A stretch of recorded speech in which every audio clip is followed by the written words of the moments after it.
Então, gente, bom, um monte. Eu ia falar uma bomba de vídeo aqui, mas é porque não dá pra falar essas coisas, não. Um monte de vídeo aqui. Hoje eu quero falar um pouco sobre como que eu vejo que o viralatismo brasileiro ainda é tão presente. Ah! Enfim, muito provavelmente é um vídeo que talvez dos vídeos que eu já fiz até agora seja o que mais divida opiniões, não sei. Mas eu acho que eu vou nada que eu também já não tenha falado nas entrelinhas aqui, mas eu acho que é legal, eu acho que, não sei, na minha cabeça faz sentido gravar e falar os porquês e falar o que em que horas.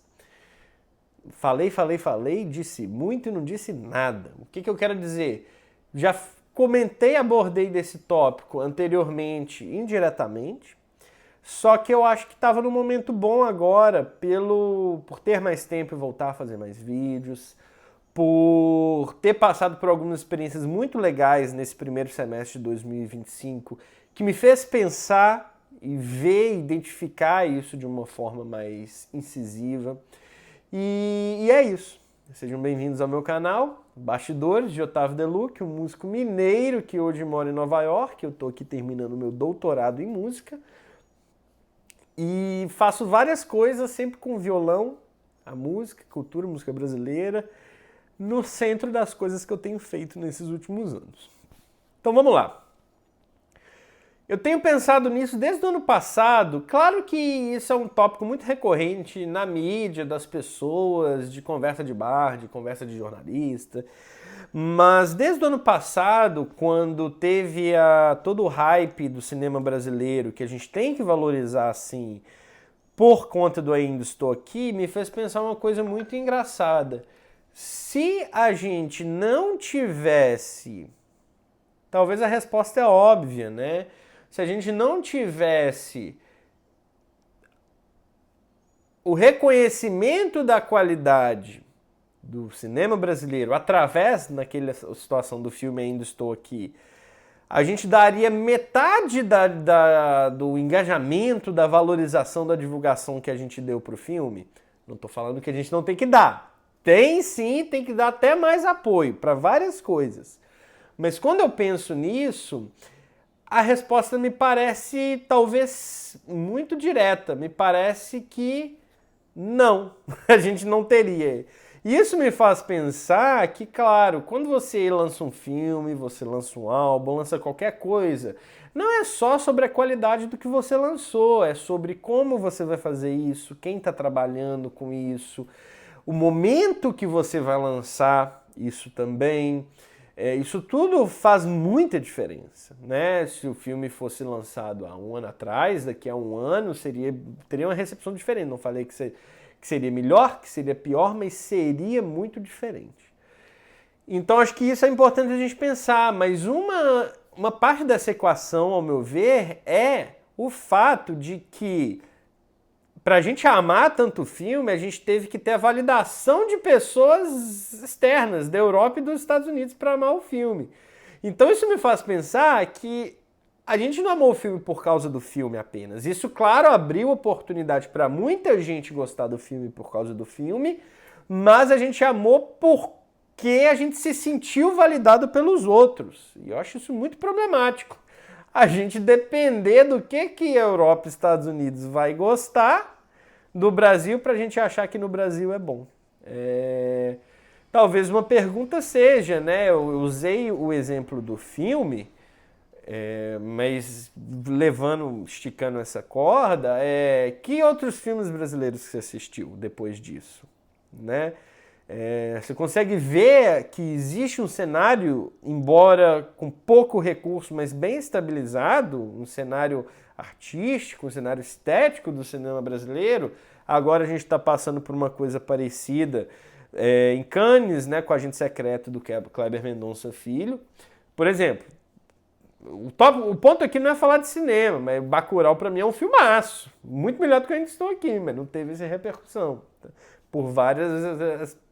E um dos motivos, ao meu ver, para além do que eu já comentei, é também o fato de não ter tido a validação de Europa e Estados Unidos da mesma forma que teve como o do ano passado. Mas enfim, eu estou usando o exemplo do filme porque é uma coisa muito didática e muito quente hoje, né? Aplicando isso para música, né, a gente pode ver que muitas vezes artistas de fora do Brasil tocam muito mais no Brasil do que artistas brasileiros. Você já parou para pensar isso? Isso é muito curioso, e eu acho que isso diz muito sobre esse viralatismo, de achar que a grama do outro é melhor. Enquanto muitas vezes fora do Brasil, essas pessoas, né, que não têm a mesma visibilidade no Brasil, elas muitas vezes estão fazendo muito mais do que os artistas que vão para o Brasil sempre, que a gente acha que são bons. Isso é uma coisa muito boa e muito engraçada, assim. Eu não vou me estender tanto na problematização disso, mas eu estou julgando aqui essa ideia para você pensar. Por quê? Porque se você quer que tenha coisa boa no Brasil, isso passa pela valorização do que você tem no seu quintal. Eu acho que não existe essa valorização ainda. Ai, Otávio, mas você é mais um para falar que brasileiro não sabe. Não, não é isso. Eu acho que passa a valorizar. E também não é um discurso contra o outro. Eu acho que todas essas coisas elas podem existir. Eu esqueci a palavra. Elas podem existir simultaneamente, elas podem colaborar entre si, não precisa ser um ou ser o outro. Esse é o meu ponto. E isso eu já falei muito nas entrelinhas, quando eu falo de valorizar o artista local, quando eu falo da gente usar exemplos que funcionam fora, mas adaptar para a nossa realidade. E o meu grande ponto é esse, o que eu vejo às vezes, e não é só no cenário do cinema, da música, isso está muito arraigado, né, no imaginário popular brasileiro. E eu vou dar outro exemplo que vai ser tema de vídeo, quando as pessoas acham que pelo fato de eu estar fora, assim como muitos outros colegas, tá melhor, entendeu? As pessoas acham que automaticamente, porque a pessoa está fora do Brasil, é que tudo é mais interessante, tudo é melhor e mais legal. Isso diz muito não sobre o lugar que você está fora, porque isso não quer dizer sobre o lugar, mas diz muito sobre o pensamento que a gente tem sobre o outro que não é do Brasil. E assim, a música brasileira ela tem um espaço, ela é muito bem valorizada, tem também um quesito de exoticismo que eu acho muito prejudicial quando se fala de música brasileira fora do país, mas a gente não pode esperar as pessoas do exterior, do que é entendido como exterior, né, da parte norte do mundo, gostarem de uma coisa pra gente gostar, entendeu? Porque o cenário vai continuando mesmo. Então é isso que eu queria comentar nesse vídeo, um pouco desse viralatismo que parece uma coisa passada, mas ainda é muito presente, né, no dia a dia da gente. Você vê como as pessoas falam do fato de não só eu, mas centenas e milhares de pessoas estarmos fora. Tem muita coisa boa fora, de novo, mas eu gosto sempre de pensar numa abordagem que eu acredito ser extremamente possível de fazer uma ponte, não ser um caminho que você só vira catapulta, né? Uma ponte onde os dois lados conseguem andar, se encontrar no meio, um caminho até o outro e vice-versa. Não um lugar que você tem que julgar pro outro lado para ver se vai dar certo. Entendeu? E valorizar isso é também ter esse senso de pertencimento, de valorização da cultura. E eu acho que o caso recente do Ainda Estou Aqui é um exemplo muito claro disso. É um filmaço, um filme muito bom, tem os pontos altos, tem as questões. Eu não estou aqui para falar de cinema, mas eu estou usando isso como um exemplo claro que talvez vá conseguir ser, esse exemplo vai ser acessível para todo mundo que está assistindo, para a maior parte das pessoas. Talvez se eu trouxer um exemplo específico de violão não vai ser tão aplicável, porque as pessoas não vão saber, né? Mas talvez trazendo exemplos de violão é pensar quantos violinistas hoje tem fora do Brasil, quem que toca mais no Brasil e qual que é o nível de intensidade de trabalho e apresentação, né? Porque quando você tem uma pessoa se apresentando em um lugar, não é porque necessariamente aquela pessoa é boa. Isso é parte do pacote, mas é porque aquele lugar tem a demanda de ver aquele tipo de perfil, aquele tipo de pessoa. Então isso também quer dizer não sobre o artista, mas sobre quais são as demandas daquele lugar. E claro, cada um vai se ajustando. Eu gosto de pensar muito sobre futebol, assisto muito jogo de futebol. E eu sinto que é um pouco isso, né? Quando você tem um jogador contratado por um time, não é só porque o jogador é bom, mas é porque aquele time tem aquele estilo de jogo e quer trazer aquele jogador. Pelo menos, né, nos times mais ponta de linha são assim. Então isso não quer dizer só sobre se o jogador é bom ou não. Isso quer dizer sobre a demanda daquele time. Pensar que jogador como pessoas que fazem coisas na cultura do Brasil e o time sobre a demanda de um lugar, né? E é muito curioso que muitas vezes esses times eles estão importando só jogador porque eles têm uma demanda só de jogador de fora. É porque os jogadores daquele lugar não conseguem? Não, não acho que seja por causa disso, muito longe. Mas é porque claramente tem uma disparidade aí. E aí a gente pode entrar na discussão se esses jogadores eles precisam de se adaptar ao time, o time precisa se adaptar aos jogadores, cada um leva isso de um jeito. Mas, né, passando todas essas experiências recentes, comentei um pouco sobre o Carnegie Hall em alguns vídeos anteriores.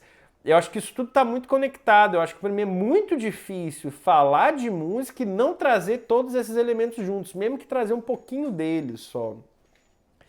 O que eu falo trazer todos os elementos? Quando a gente escuta alguém, a gente está escutando o lugar que a pessoa veio, a gente está escutando a família da pessoa, pelo lado bem ou pelo lado mal. A gente está escutando quem trabalha com aquela pessoa em si, as ideias musicais dela, como que ela aprendeu, o que ela entende. Isso de uma forma consciente ou não. Quando eu escuto um violonista, eu estou escutando o jeito que ele toca. O jeito que ele toca diz muito sobre o lugar que ele veio, sobre o que ele tem na mente dele. Isso diz muito sobre que tipo de carreira ele leva. Entendeu? Quando eu estou escutando uma banda de rock, tem um empresário, tem um estúdio que conhece e faz uma ligação com essa outra gravadora. Isso tudo está dentro do pacote de um artista. Não dá pra gente pensar que é só ideia musical, não dá pra gente pensar que é puramente social. Não, isso tudo está muito conectado. E quando você tem um momento onde muitas vezes o que é valorizado como melhor, ele passa por um aguardar o que o outro, né, o que não tá aqui, o que tá longe vai gostar para eu gostar também, eu acho que isso também acaba como uma falta de identidade, que pode ser muito perigosa, porque você fica dependente do outro, né? Isso já falei antes também, não é nada que eu já não tenha falado nas entrelinhas ou de outra forma aqui no canal, mas é isso, e eu acho que isso ainda está muito presente, O fato da gente, por exemplo, de novo, voltar ao vídeo do Carnegie Hall, isso é muito importante, sou muito feliz de ter tocado lá, espero poder conseguir voltar, não sei. Foi a segunda vez que eu toquei lá, mas se as pessoas passarem a gostar mais do Otávio depois que ele tocou do Carnegie Hall do que do dia anterior que eu não toquei lá, eu acho que é um pontinho das muitas causas disso, uma gotinha, é também esse fato da gente ter sempre olhar o que vem de fora com melhores olhos do que o que está no Brasil. Enfim, de novo, vendo meus colegas aqui, vendo o que eu faço, eu ou eles não estariam fazendo nada diferente se eles estivessem em Nova York, em Minas, em Espírito Santo, em Roraima. Não estaria fazendo nada diferente disso. Mas o fato, às vezes, de estar fora, isso faz com que seja possível as pessoas levarem as coisas que elas estão levando. Mas, enfim, é isso. A gente para por aqui. Esse já é um outro vídeo. A gente vai falando e comenta o que você acha. Comenta se você vê isso também, se você vê isso no seu lugar. E sempre, quando eu levanto um ponto desse, não é que a gente tem que ir para o outro caminho. Eu acho que a gente tem que discutir isso para achar um meio do caminho, né? Até mais, gente. Obrigado. Tchau.